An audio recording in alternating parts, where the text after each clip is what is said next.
ماؤں سے زیادہ پیار کرنے والا رب، 70 ماؤں کا زندگی بھر کا پیار ایک طرف اور مالک کی ایک نگاہ ایک طرف۔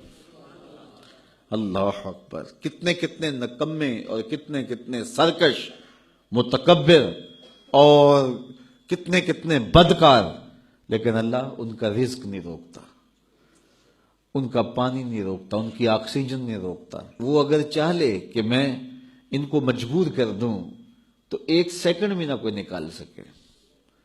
انسان اتنا مجبور ہے۔ شیخ سعدی فرماتے ہیں اندر والا سانس باہر نہ آئے تو بندہ کیا کر سکتا ہے؟ باہر والا سانس اندر نہ جا سکے تو بندہ کیا کرتا ہے؟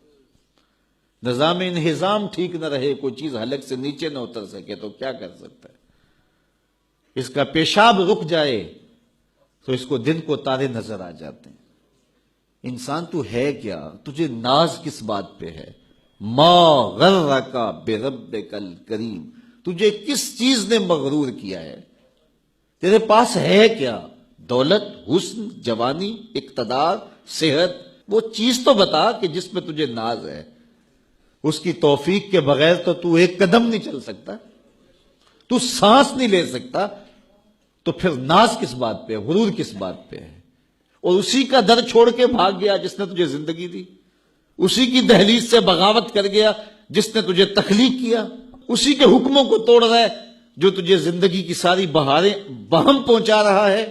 5 مرتبہ آواز آتی تھی، حی علی الصلاۃ، حی علی الفلاح، آجا نیکی کی طرف، تو نے کبھی پرواہ نہیں کی۔ لیکن صبح جب اٹھتا ہے تیرا رزق بند نہیں ہوا ہوتا، تجھے ناشتہ اسی طرح ملتا ہے، تجھے آکسیجن تازہ ملتی ہے، تجھے نعمتیں نصیب ہوتی ہیں۔ بتا کائنات میں کوئی ایسا بھی ہے جس طرح تیرا رب ہے؟ ما غرک بربک الکریم، وہ شے کون سی ہے جس نے تجھے کریم رب سے غافل کر دیا؟ تو آجا پلٹ کے۔ تو اس آیت کریمہ میں بھی اسی عنوان کو موضوع سخن بنایا گیا، یا ایھا الذین آمنوا اتقوا اللہ، اے ایمان والو اللہ سے ڈر جاؤ۔ اللہ سے ڈرنا اس مفہوم میں ہے کہ بندہ ڈرتا ہے کہ مالک کہیں ناراض نہ ہو جائے، وہ روٹھ نہ جائے، میری زندگی کا سارا حسن اس کی رضا سے ہے، اور اگر وہ روٹھ گیا تو میرے پلے رہے گا کیا؟ دیکھیے جب اللہ روٹھتا ہے، ناراض ہوتا ہے تو رزق بند نہیں کرتا، اللہ ناراض ہوتا ہے تو آکسیجن بند نہیں کرتا، سورج کو حکم نہیں ہوتا کہ فلاں میرا نافرمان ہے، تیری کرنیں اس کے آنگن میں نہیں جانی چاہیے، چاند کو منع نہیں کیا جاتا، فلاں کے آنگن میں چاندنی نہیں بکھیرنی، آکسیجن روک دی نہیں جاتی، کھانے روک نہیں دیے جاتے۔ جب اللہ کسی سے ناراض ہو جاتا ہے ہدایت روک دیتا ہے، اللہ کسی سے ناراض ہوتا ہے تو من اجڑ جاتا ہے، اللہ جب کسی سے ناراض ہوتا ہے تو سجدوں کی توفیق نہیں ملتی، اللہ جب کسی سے ناراض ہوتا ہے تو خشیت الہی کے جذبے چھین لیے جاتے ہیں، تو وہ یہ دولتیں لے لیتا ہے۔ بندہ سمجھتا ہے میں نماز پڑھنے نہیں جاتا، اور تو کون ہے نہ جانے والا، وہ بلاتا ہی نہیں ہے، تجھے توفیق سجدہ ہی نہیں دیتا ہے، تو کون ہے؟ تو بھاگتا ہوا جائے۔ یار کسی کو کارڈ آیا ہو کسی منسٹر کا تو وہ کئی لوگوں کو دکھاتا پھرتا ہے، آج کل تو وہ جو ہے وہ شیئر کر دیتے ہیں، جی مجھے فلاں نے بلایا ہے، تو لوگ جلیاں ڈالتے ہوئے جاتے ہیں، فلاں نے بلایا، تو رب نے بلایا ہو تو کوئی جائے نا؟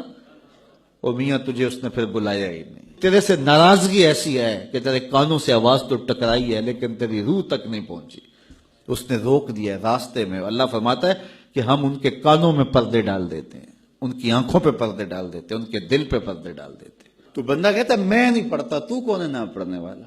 وہ تمہیں بلاتا نہیں، اس قابل نہیں سمجھا گیا، کیونکہ تو نے اس کے حکموں سے منہ موڑا، اس کی فرما برداری کو چھوڑا، تو پھر اس نے بھی تجھے راندہ درگاہ کر دیا، اور بھٹکتا پھر سویر سے لے کر شام تک کس کس کو سلوٹ کرتا ہے، لیکن تجھے توفیق نہیں ہوگی اس کی حضور سجدہ ریزی کی۔ اگر کوئی نماز نہیں پڑھتا، کوئی سجدہ ریزیاں نہیں کرتا، اللہ کے حضور جھکنے کی اگر کسی کو عادت تھی تو وہ مت سمجھے کہ میں نہیں کرتا۔ اللہ اکبر! اس سے چھین لی جاتی ہے توفیق، چھین لی جاتی ہے توفیق۔ تو اللہ سے توفیق مانگو کہ اللہ ہم سے کبھی بھی اپنی توفیق نہ چھینے، ہمیشہ ہماری پیشانیوں کو سجدے نصیب کرے۔ تو کہا اے ایمان والو اللہ سے ڈر جاؤ۔ اللہ اکبر! یعنی اس سے محبت کرتے ہو تو اس کی ناراضگی سے ڈر جاؤ، کہیں وہ روٹھ نہ جائے، وہ ناراض نہ ہو جائے۔ وَلْتَنْظُرْ نَفْسٌ مَا قَدَّمَتْ لِغَدٍ، ہر جان یہ دیکھے اس نے آنے والے کل کے لیے آگے کیا بھیجا ہے۔